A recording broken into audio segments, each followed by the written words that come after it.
मित्रांनो, story read करण्याआधी आपल्या चॅनेलला सबस्क्राईब करून तुमचं प्रेम नक्की दाखवा. अधीर मन झाले. भाग 31. सगळ्यांच लक्ष दारातून येणाऱ्या नाही कडे गेलं. त्याचवेळी दारात उभी असलेली सायना गंभीर चेहऱ्यानं लवकरात लवकर घरात शिरली. सायना बेटा, तू लंडनहून कधी आलीस? मजुमदार यांनी सायनाकडे आश्चर्यानं पाहत विचारलं. मी आत्ताच आली आणि घरी पोहोचल्यावर आई म्हणाली तुम्ही इथं माझ्या आणि आकाशच्या लग्नाबद्दल बोलायला आले आहेस म्हणून मी धावत इथे आले. सायना गंभीरपणे म्हणाली. हो बेटा, तू आणि आकाश जर एकमेकांचा सहवास करत असाल तर मला हे नातं लग्नापर्यंत पोहोचवायचं आहे. मिस्टर मजुमदार सायनाच्या डोक्यावर हात ठेवत म्हणाले. मजुमदार यांच्या या वक्तव्यानंतर सर्वांच्या नजरा सायनाकडे लागल्या होत्या. सायनाने लगेच उत्तर दिलं. पण माझी अशी कोणतीही इच्छा नाही. जेव्हा सायनाने खुलासा केला तेव्हा सर्वांचे डोळे विस्फारले. मजुमदार यांनीही सायनाला आश्चर्यानं विचारलं. पण तू आणि आकाश? पण सायनाने त्यांना मध्येच अडवलं. आकाश आणि मी एकमेकांसोबत वेळ घालवतो.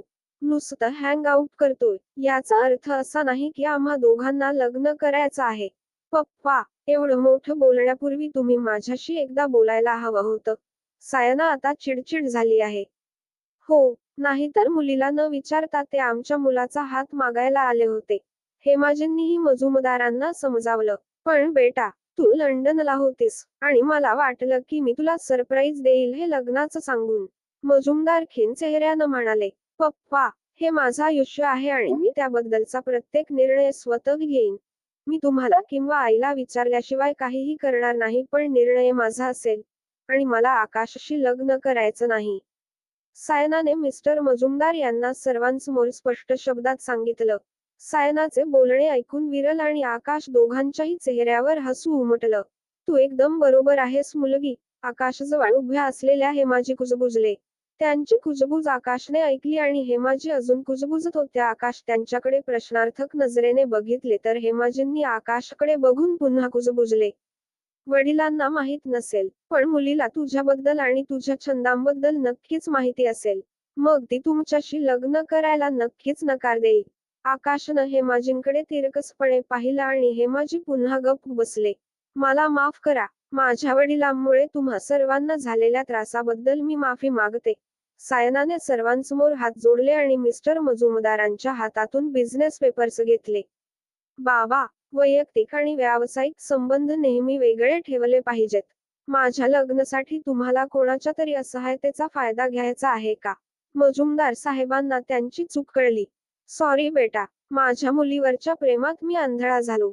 तुम्ही सगळ्यांनाही माफ करा. आकाश आणि सायनाचं लग्न झालं नाही तरी आपलं व्यावसायिक नातं असेच राहील. मिस्टर मजुमदार यांनीही सर्वांची माफी मागितली. आता त्यांच्या डोक्यात उजेड पडला. हेमाजींनी पुन्हा कुरकुर केली. ठीक आहे मिस्टर मजुमदार, आमच्या बाजूने आपले व्यावसायिक संबंध तसेच राहतील. विरलनेही पुढे येऊन मजुमदार साहेबांशी हस्तांदोलन केलं. मग आता जाऊया का बाबा? सायना मजुमदार यांना दाराकडे बोट दाखवत म्हणाली. सर्वांनी मिस्टर मजुमदार आणि सायनाचा निरोप घेतला. विरल मनोमन आनंद झाला की आता आपल्या व्यवसायावर परिणाम होणार नाही. शिरीषची, हेमाजी आणि अनिताजींनाही एक समस्या टळल्याचा दिलासा वाटत होता. सायना आणि मिस्टर मजुमदार कारच्या दारातून जात असताना आकाश सायनाच्या मागे धावत सुटला. सायना, फक्त 1 मिनिट. सायनाला मागून अडवत तो म्हणाला. बाबा, तुम्ही तुमची गाडी घ्या आणि घरी जा. मी येते. मिस्टर मजुमदारांची पावले थांबलेली पाहून सायना म्हणाली आणि मग मजुमदार त्यांच्या गाडीतून निघून गेले. सायना आकाशच्या दिशेने चालत गेली. ती आकाशकडे हसत म्हणाली. मला सांग काय प्रकरण आहे हे सर्व? आकाशनं लगेच सायनाचा हात धरला आणि त्याला खूप आनंद झाला. थँक यू, धन्यवाद. तू मला वाचवलंस यार. कशातून सुटला? सायना आकाशच्या डोळ्यात बघत म्हणाली. या लग्नाच्या प्रकरणातून. आकाश पुन्हा हसत म्हणाली. ओह, सायनाने थांबून पुन्हा सांगितलं. मी तुला वाचवलं नाही. मी स्वतःला वाचवलं. आता सायनाचा चेहरा थोडा गंभीर झाला होता. मला माहित होतं तुलाही माझ्यासारखं लग्न करायचं नाहीये. आकाश अजूनही उत्साहात होता. आकाश, मला कधीच लग्न करायचं नाही असं नाही. सायनानं आकाशच्या हातातून हात सोडवत म्हटलं. म्हणजे? आकाशला काहीच समजत नव्हतं. आकाश, तुझ्यासारख्या मुलासोबत आपण एक रात्र घालवू शकतो. आयुष्य नाही. तुझ्यासोबत फिरू शकतो, पण लग्न नाही. 2 क्षणांची मजा आणि आयुष्यभर एकत्र राहणे यात खूप फरक आहे आणि हे मला कळलं जेव्हा मी लंडनला गेली होती आणि संकेतला भेटली तेव्हा त्याबद्दल जाणून घेतलं. सायना प्रत्येक शब्दावर जोर देत म्हणाली. संकेत? कोण संकेत? आकाशनं आश्चर्यानं विचारलं. संकेत माझा बालपणीचा मित्र आहे. आम्ही लंडनमध्ये एकत्र शिकलो, एकत्र राहिलो. 5 वर्षे रिलेशनशिपमध्ये होतो. सायना अजूनही गंभीर होती. तुला प्रेमसंबंध म्हणायचा आहे का? आकाश आश्चर्यचकित झाला. हो, आम्ही दोघंही एकमेकांवर खूप प्रेम करत होतो. काळासोबत प्रेम वाढलं पण अपेक्षाही वाढत गेल्या. अपेक्षांचं कधी तक्रारीत आणि मग भांडणात रूपांतर झालं ते आम्हाला कळलंच नाही. आणि या भांडणामुळे आमचं वेगळेपण झालं. सायनाच्या डोळ्यात अश्रू होते. म्हणजे तुझे आणि त्याचे ब्रेकअप झाले. सायनाचा प्रत्येक शब्द आकाश लक्षपूर्वक ऐकत होता. हो, त्यानंतर मी लंडन सोडलं आणि इथे भारतात आली. मला माझे आयुष्य माझ्या अटींवर जगायचे होते आणि मी ते जगले. माझ्या तरुणपणी मी खा, प्या आणि मजा करा हा जीवनमंत्र अंगीकारलेला होता. मग मी तुला भेटली. तुझ्या स्पर्शाने मला तुझ्याकडे खेचलं. मी खेचत राहिली. पण तुला माहित आहे की काही भावना नव्हत्या. मला हे नातं आवडत होतं जिथे तू आणि मी फक्त एकत्र झोपलो होतो. एकमेकांच्या आयुष्यात कोणताही हस्तक्षेप न करता. सायना अजूनही बोलत होती. आकाश काही बोलला नाही. पण जेव्हा मी माझ्या मित्राच्या लग्नासाठी लंडनला गेले तेव्हा मी खूप वर्षांनंतर संकेतला पाहिलं. का माहित नाही. परंतु जेव्हा मी त्याला पाहिलं मी सगळं विसरून गेली. त्यानेही माझ्याकडे पाहिलं आणि त्याच्या डोळ्यात पाहिलं तर आताही मला तेच प्रेम दिसलं. त्यापूर्वी जेव्हा दोघे प्रेम करतात करणारी माणस थोडी जरी दूर गेली तर त्यांनी त्यांचं प्रेम वाढतं. माझ्यासोबतही असंच झालं. आम्ही दोघांनी लग्नामध्ये खूप वेळ एकत्र घालवला. आम्ही आजही एकमेकांच्या भावनापासून जागरूक आहेत. माझ्या आवडत्या चॉकलेटपासून माझ्या आवडत्या ठिकाणापर्यंत त्याला आजपर्यंत सगळं आठवतंय. सायना बोलत होती तेव्हाच आकाश म्हणाला. म्हणजे तू पुन्हा त्याच्या प्रेमात पडलीस? हो, आकाश मी पुन्हा त्याच्या प्रेमात पडली. त्याच्या डोळ्यात बघून मला असं वाटलं की कोणीतरी आहे जो फक्त माझा आहे. आकाश प्रत्येक मुलीला अशा मुलाचं स्वप्न असतं ज्याला तिच्यासोबत रात्री नाही तर हात हातात घेऊन आयुष्य घालवायचं आहे. तो माझ्या स्वप्नातील माणूस आहे जो माझ्यावर बिनशर्त प्रेम करतो. ज्याच्यासोबत मी आयुष्य जगू शकेन आणि संकेतच्या रूपात माझा शोध संपला आहे. सायना तिच्या चेहऱ्यावर स्मित हास्य हसत म्हणाली. मग आता तू संकेत बरोबर सेटल होशील? आकाशनं प्रश्न विचारला. हो, तारुण्याच्या उत्साहात इकडे तिकडे तोंड मारलं पण वय एका विशिष्ट टप्प्यावर पोहोचल्यानंतर माणसाला प्रेमाची गरज असते आणि ते प्रेम फक्त त्याचा जोडीदारच देऊ शकतो. सायना एकामागून एक आपले विचार व्यक्त करत होती. सायना आकाशला म्हणाली, मला आता निघू दे. मी 1-2 दिवसात लंडनला जाणार आहे. मला आई बाबांना भेटून माझा निर्णय सांगायचा आहे. Okay, bye. म्हणत आकाशनं सायनाशी हस्तांदोलन केलं आणि सायना तिच्या गाडीत बसून निघून गेली. सायना निघून गेल्यावर सायनानं सांगितलेली प्रत्येक गोष्ट आकाशच्या मनात वारंवार घुमत होती. सायनाच्या बोलण्याचा विचार करत आकाश अजूनही स्तब्ध उभाच होता. तेवढ्यात अचानक त्याचा फोन वाजला. जणू काही फोनने त्याला विचार करण्यापासून थांबवले. त्याने पटकन फोन उचलला. आकाश बेबी, काय करतोय? आजकाल कुठे आहेस? माया फोनवर प्रत्येक शब्दावर जोर देत म्हणाली. हॅलो माया. आकाशही तितक्याच प्रेमाने म्हणाला. तुझं आणि सायनाचं लग्न कुठं पोहोचलं? आकाशला चिडवत माया म्हणाली. तो अध्याय कायमचा बंद झाला आहे. आकाश हसत म्हणाला. अरे कसं? मायानं आश्चर्यानं विचारलं.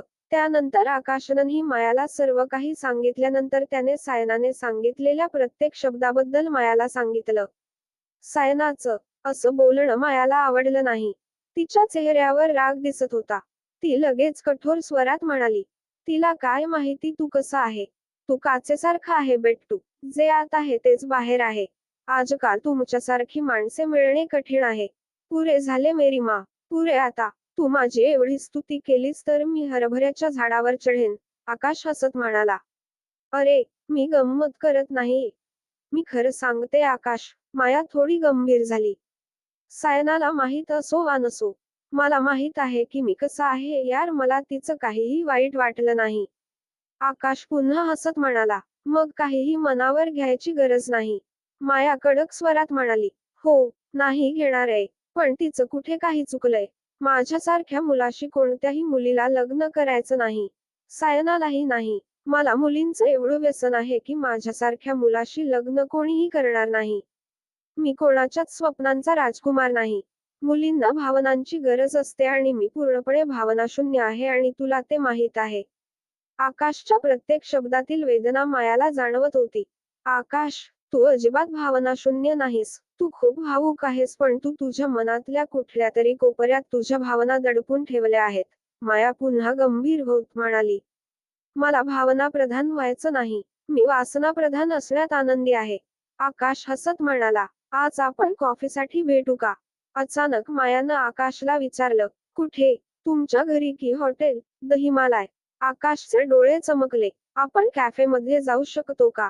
मायानं विचारलं. अरे, मी फोन ठेवतोय. मला ऑफिसला जायचं आहे. मायाला अडवत आकाश म्हणाला. तुला माझ्यासोबत कॅफेमध्ये यायला आवडेल ना? आकाश, मायानं जरा गंभीरपणे विचारलं. मला काय आवडते ते तुला माहीत आहे. माया, हो. मायानं पटकन उत्तर दिलं. ठीक आहे, मी आता ऑफिसला जातो. असं म्हणत आकाशनं फोन ठेवला. फोन ठेवताच मायाचे डोळे भरून आले. तिच्या डोळ्यातून अश्रू वाहू लागले. आकाशला मला सार्वजनिक ठिकाणी भेटायला आवडणार नाही का? त्याला माझ्यासोबत फिरायला लाज वाटते का? मला भेटण्याची भीती वाटते का? बंद दारांमागेच भेटायचंय का? मायाच्या मनात आता धावपळ सुरू होती. तिने कितीही प्रयत्न केले तरी आकाशसाठी तिच्या मनात फुललेल्या भावना हळूहळू वटवृक्ष व्हायला शिकत होत्या. मायाला ते विचार झटकून टाकायचे होते आणि तिनं तीच मन वळविण्याचा प्रयत्न केला आणि यासाठी तिने घर सोडलं आणि बाहेर गेली. आकाशही त्याच्या खोलीकडे धावत गेला. तो खोलीत गेला आणि पाहिलं तर मोलकरीण आकाशची खोली साफ करत होती. तिला पाहून आकाश खोलीतून बाहेर जात होता. तेव्हा मोलकरणीनं सर्व कचरा एका पिशवीत गोळा करत असताना तिला मिळालेली काळ्या रंगाची कॅसेट आकाशला दाखवली आणि आकाशला म्हणाली. आकाश दादा, हे तुझ्या कपाटाखाली होते. तुला याचा काही काम आहे की मी कचराकुंडीत टाकू? आकाशनं कॅसेट पाहिल्याबरोबर त्याला कळले की सेठ मूलचंद राय यांनी दिलेली तीच कॅसेट होती आणि त्यांनी ती फेकून दिली होती तेव्हा टेप रेकॉर्डर कपाटाखाली गेला असावा. आकाश कॅसेट घ्यायला पुढे सरकला तेव्हा अनिताजी मागून आकाशला म्हणाल्या. आकाश बेटा, तू अजून तयार नाहीस. विरल आणि शिरीषजी तयार बसले आहेत. हो आई, मी आत्ताच बाहेर गेलो होतो. मला त्यामुळे उशीर झाला. आकाशनं अनिताजींना उत्तर दिलं. ते ठेवू किंवा फेकून देऊ? नोकर पुन्हा म्हणाली. आकाश आणि अनिताजी दोघांनीही तिच्याकडे पाहिलं. आकाश क्षणभर विचार करून म्हणाला. कचऱ्यात जाऊ दे. मोलकरीण त्याच्या मागे पायऱ्या उतरली. जा लवकर. तयार हो बेटा. आकाशच्या डोक्यावरून हात फिरवत अनिताजी म्हणाल्या. हो आई. आकाश म्हणाला आणि आपल्या बाथरूमच्या दिशेनं गेला आणि अनिताजी खाली तिच्या खोलीकडे चालू लागल्या. मोलकरणीनं आकाशच्या खोलीतील कचरा घरामागील डस्टबिनमध्ये टाकला आणि इतर कामात गुंतून काही वेळानं कोणाची तरी पावले डस्टबिनकडे गेली आणि त्यानं डस्टबिनमधून ती कॅसेट काढली. आकाशही तयार होऊन ऑफिसला निघाला. आता सायना ऑफिसमध्ये नसल्यानं आकाशला ऑफिसमध्ये कंटाळा यायला लागला होता. वेळ घालवण्यासाठी तो दिवसभर मोबाईलवर गेम खेळायचा. दिवस सरत होते आणि आकाशही ऑफिसमध्ये दिवस काढत होता. आकाश नेहमीप्रमाणे गेम खेळत होता. पण बॅटरी कमी असल्याने त्याचा फोन बंद झाला. आकाश त्याच्या केबिनमध्ये हिंडत होता आणि आता काय करायचं असा विचार करत होता. तिथंच आकाश त्याच्या डेस्कवर ठेवलेल्या फाईलच्या काठावर आपटला आणि फाईलचा ढीग खाली पडला. आकाशनं फायली उचलून पुन्हा टेबलावर ठेवल्या. पण तिकडे त्याचं लक्ष एका अर्ध्या उघडलेल्या फाईलवर गेलं. टाइमपास करण्यासाठी आकाशनं ती हातात घेतली आणि ती फाईल वाचू लागला. आकाश बराच वेळ ती फाईल वाचत राहिला. जणू त्याला त्या फाईलमध्ये रस निर्माण झाला होता. तेवढ्यात शिरीषजी आकाशच्या केबिनमध्ये शिरले. आकाशची फाईल वाचताना पाहून त्यांना आश्चर्य वाटलं. अरे बेटा, तुला व्यवसायात रस घेताना पाहून आनंद झाला. नाही, मी फक्त टाइमपास करतोय. तुम्ही आणि विरल आजूबाजूला असताना मला या गोंधळात पडायची काय गरज आहे? हातातली फाईल टेबलावर ठेवत आकाश म्हणाला. आम्ही आहोतच, पण तुम्हालाही व्यवसायात रस असेल तर आम्हाला सर्वांना आवडेल. शिरीषजींनी आकाशला थोडे समजावले पण आकाशनं त्याच्याकडे दुर्लक्ष केलं. दुसऱ्या दिवशी आकाश पुन्हा ऑफिसमध्ये आल्यावर त्याने पुन्हा फाईल घेतली. त्याने शिपायाकडून अजून 1-2 फाईल्स मागवल्या आणि सगळ्या फाईल्स टेबलावर ठेवल्या. आकाश जे काय बघतोय याचा विचार करत होता. आकाशनं त्याच्या फोनमधील काही नंबर डायल केले आणि पुन्हा फाईलमध्ये काहीतरी शोधू लागला. आकाश फाईलमध्ये काहीतरी पाहत होता आणि त्याने ते पाहिलं आणि विरलला फोन लावला. विरल, 1 मिनिटासाठी माझ्या केबिनमध्ये या. हे गाईज, मित्रांनो, तुम्हाला हा एपिसोड आवडला असेल तर नक्कीच आपल्या चॅनेलला सबस्क्राईब करा, लाईक करा आणि तुमचा प्रतिसाद कॉमेंटमध्ये नक्की कळवा. तुम्ही सबस्क्राईब करून तुमचं प्रेम दाखवा, मला लिहायला अजून प्रोत्साहन मिळेल. काय असेल आकाशच्या टेबलावरच्या त्या फाईलमध्ये? डस्टबिनमधून ती कॅसेट कोणी उचलली? जाणून घेण्यासाठी वाचत राहा. अधीर मन झाले.